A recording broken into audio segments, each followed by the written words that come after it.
Senator Warnock, it is truly an honor to meet you and have this conversation here in your office at the Senate. This is my first time here. It's so exciting. I'm very thrilled to get to talk to you about the conversation about this mental health crisis. And on May 31st, you proposed a new piece of legislation called the ASSIST Act, Advancing Student Services in Schools Act. And I would love to talk to you about what inspired you to introduce this piece of legislation and how do you think it will affect students' mental health in school? I have long been focused on the issue of mental health and making sure our students have all of the support and the resources that they need to succeed. And young people are under a lot of stress and a lot of pressures today. We're dealing with the isolation of the pandemic. I think we still have not accounted for the impact of that pandemic on our mental health, everybody. In the process of getting this passed, how have you seen the response been so far? Has it been positive from both sides of the aisle? Have you received any pushback, or has this been a collective coming together? Well, I think mental health is an issue that's bigger than partisan politics, right? And I think for every parent out there, whether you're someone who's a teacher in a school or a nurse or a plumber or someone who is in Congress, I'm the father of two small children myself. I have a 7-year-old and a 4-year-old. And I look at what's happening with young people today, the high rates of suicide, the depression, is something that we cannot afford to ignore. And so I'm focused on building a kind of bipartisan coalition to getting us over the finish line. And that's why I introduced the ASSIST Act. How do you think the tools that the students learn from the ASSIST Act, how do you think that will translate out of school? And will they be able to use those tools as well out of school? My bill will address the fact that there are just so few resources in our schools, not nearly enough counselors. And what we will do in this bill is provide the resources for schools to both attract and retain mental health counselors and providers. And hopefully young people will see the benefits of that, which then are important for all aspects of their lives. So we see it in schools. But look, at the end of the day, we want to see young people go out into the world and thrive. We want to see them start businesses. We want to see them embrace a career, a discipline that excites them. And there's nothing like seeing a young person who has that spark in their eye because they've found that thing that excites them, their passion. I mentioned I recently read your book, A Way Out of No Way, Memoir of Truth, Transformation, and the New American Story. And in chapter 1, you said, quote, "The love and support and validation I got from my family shaped how I saw myself and the world around me." For so many people growing up, they don't have that at home, and they go to school for that.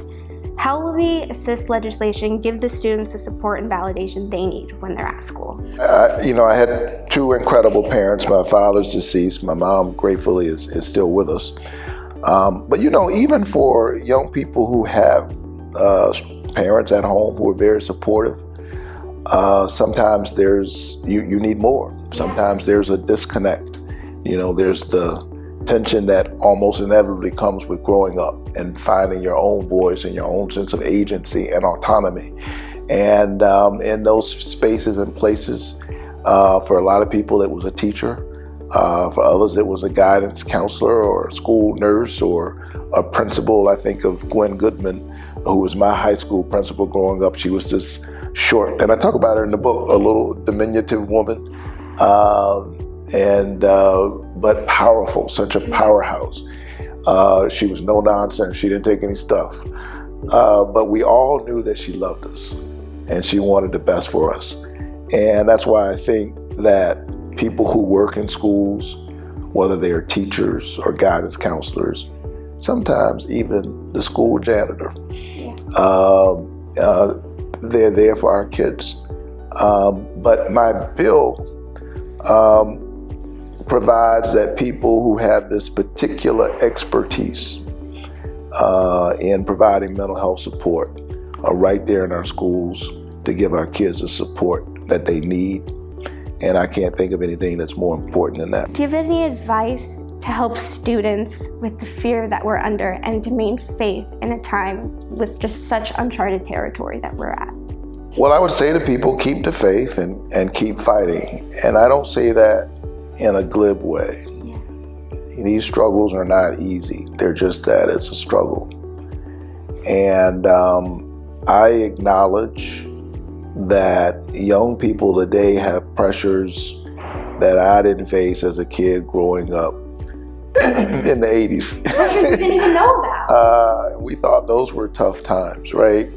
But not long ago, I was literally on the floor of the United States Senate urging my colleagues to do something on the issue of gun safety and gun violence. We had witnessed what happened in Uvalde.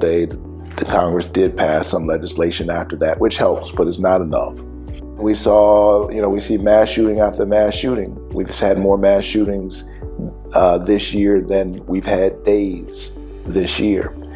And so not long ago, I was on the floor of the Senate addressing the issue of gun violence. And while I was giving a speech on the floor of the Senate, my own two precious children, ages 7 and 4, were in a school lockdown. Because there was a gunman at a medical center in Atlanta, and out of an abundance of caution, the schools in the area were on lockdown. And I talked to my daughter later on that day because I wasn't sure if she knew what had happened. She was at the time in the 1st grade. And I said, "How was school today?" And she said, "Dad, we were on a lockdown." I said, "Really?" I said, "What happened?" She said there was a bad man with a gun. And so the whole school had to go on lockdown, and I was helping. She said I was comforting my friends and telling them how to hide. I thought about that because I remember my dad asking me, my mom asking me, "What happened in school today?" And not once did I have to say to my dad, there was a gunman. I didn't know what a lockdown was. I'd never heard of a lockdown. But this post-Columbine generation, and now we're going into the 2nd generation after Columbine, and Congress has done precious little to address this issue. So I want to be clear, I'm focused on the gun safety issue too. You know, it wouldn't be right for us to have this conversation and me not ask you, how is your mental health doing? How are you take care for yourself? That's right, we have to check on each other. Yeah. I don't know, I decided to run for Senate, so maybe I ought to. maybe we ought to examine what kind of person signs up to do this kind of work. No, seriously, I enjoy my work, and I'm doing fine, and that's because I have a community of support, and I've got people who do just what you just did, who check in. So let's keep checking in with one another.